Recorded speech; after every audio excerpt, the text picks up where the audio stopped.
As the sun comes up this morning, I'm reminded of this week, October 6th through October 8th, is a 10-year anniversary of the first expedition that I embarked on, and that was in the Pine Ridge National Forest here in northeastern Nebraska. A lot has taken place since I started that first expedition, since I attended that. There was only a few of us here in Nebraska that did attend it. The majority of the people that were on the expedition were members of the BFRO. It was a Bigfoot Field Research Organization sanctioned expedition. And the leader of the expedition, Mitch, had conducted research there for many years in the Pine Ridge National Forest, and had a great location, really an ideal indoctrination for me to learn this sort of research. So I went into it with an open mind, intending to have some experiences, but not completely knowing what I would be involved in once I got there. It was approximately an 8-hour drive from where I live here in Lincoln, so I had a lot of time to contemplate what I would be doing.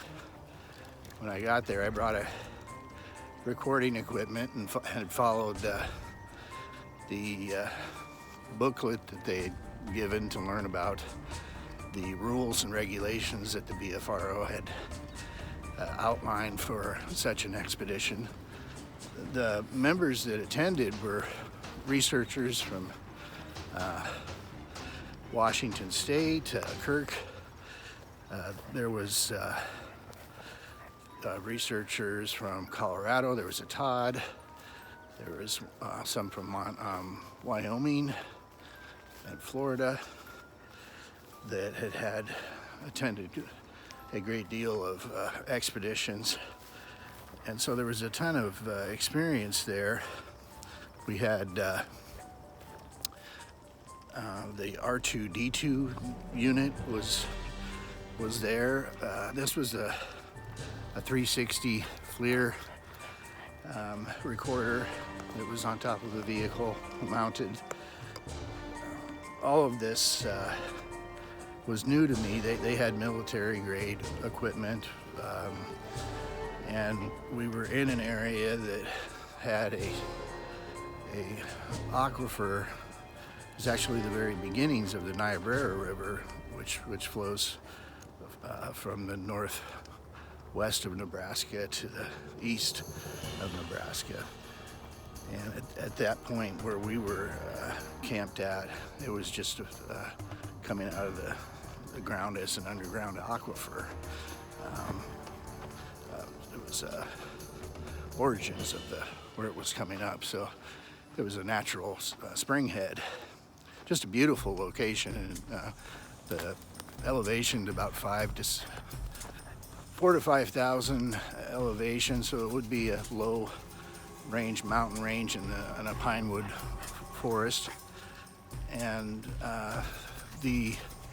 similar to the Black Hills would be kind of a sister or brother to the Pine Ridge National Forest, except Pine Ridge is much more remote and does not have all the amenities that the Black Hills has as far as camping. So it was a very remote location. Mitch had identified this area where there had been many sightings in the area, and he himself had recorded audio of an interaction of a family of the hominids. The females were scolding each other, and they were making a lot of noise. I have to see if I could find that recording someday and play that, but it was very interesting. So when we got there, I was the first to arrive, actually, of the new people, the newbies who were getting started on the expedition. And So I got a real good chance to meet the guys who had been doing the field research. At this time, there wasn't, they had been filming, I believe, the Finding Bigfoot show, but none of the episodes had been aired. So I, there really was not familiar with that show at all. There was nothing, there was no show on TV like that back in 2011. So my thoughts were that I would be lucky to see one of these hominids from a distance, and the reality began to take shape as we went out on our first night investigation. We got into activity right away. I guess I want to kind of go back a little bit. We each had our camp where we were camped each probably a couple hundred yards away from each other.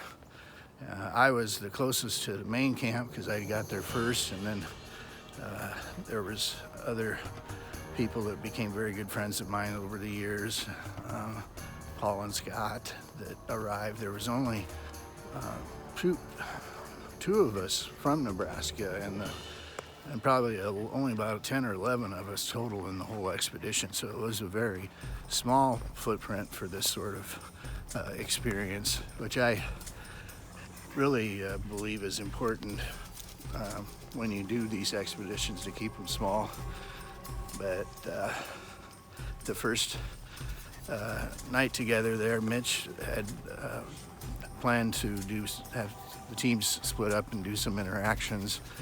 He had all the air of Indiana Jones when we first started, and so I thought I would outline kind of what happened to him as an experience that really kind of shaped my research as I moved forward from this first expedition. I was with a group, and I have a lot of these videos on my YouTube page, so you can watch them. But the first night we were up on a ridge line, probably 4,000 or more elevation, and we were calling down to the group who were down in the timber line below us. And we had been doing these calls, and we had a return call of what appeared to be a owl making an owl sound, and it came pretty rapidly up to where our location was. It turned out that it was not an owl, and so it was my first kind of understanding of the mimicking that these hominids do, and it was really more of a distraction for us. It was almost a predator hunting type maneuver, where the owl sound came right up to where we were at, and I was sitting on top of a large boulder, and right next to me there was a grunt. As this owl sound came up, something grunted next to me. Well, it turns out we had a very close interaction with the local group there, and that they were coming to check us out, and they got one of them was absolutely very close to me. It would have been literally right beside me and below me in that on that ridge line. So that got my attention right away. At that point on, we went back to camp, and we found out that that night, as we went out a little late. I went out later with a group with Kirk, who was from Washington State, who had filmed the New Mexico video, the FLIR video that you may have seen on the BFRO website. He was originally from South Dakota, so I went out with him and with a good friend of mine, Paul, who I've done a lot of research with over the years.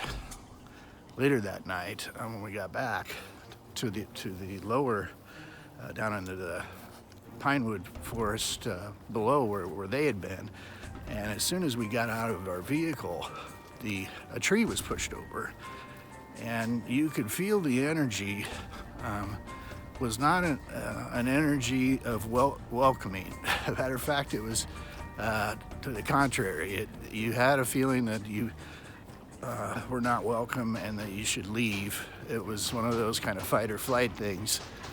And that, again, that energy stuck around the rest of the time we were there. Everywhere in camp we were at, it was this looming doom kind of energy that was in the air.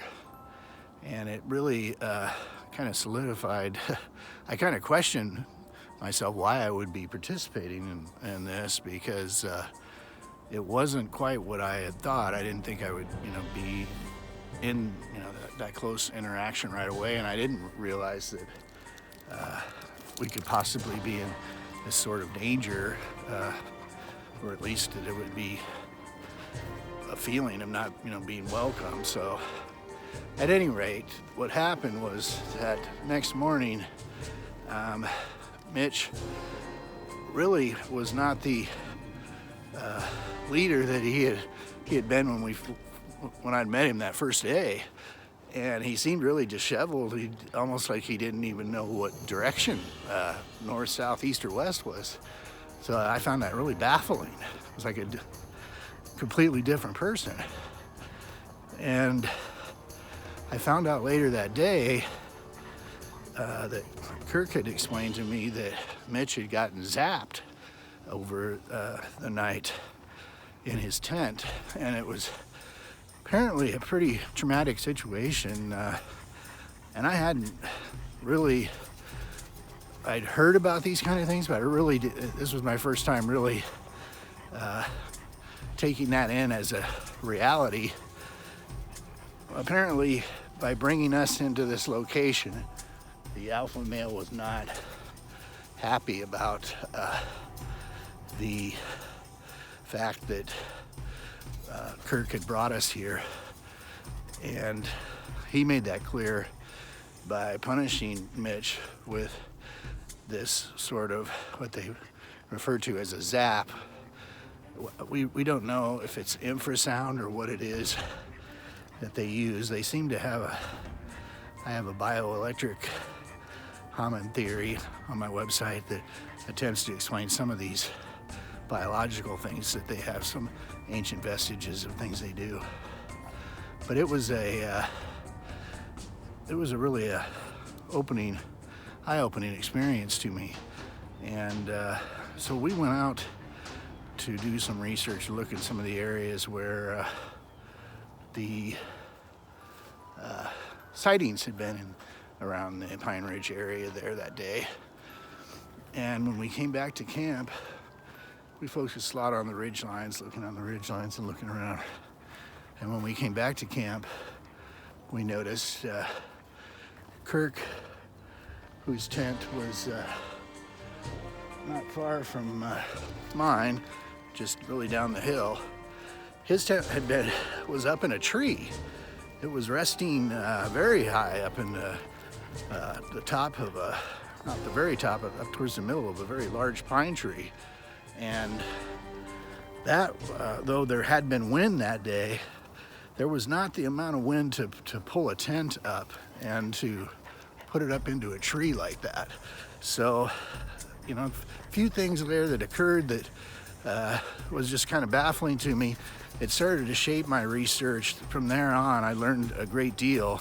Although I'd been researching for many years prior to that, it really shaped the way I would conduct research and document my field notes, and became the premise for how I would move forward in becoming a researcher of these hominids. And so this is was an opportunity for me to talk a little bit about that first expedition I'd been on, and wanted to share that with you.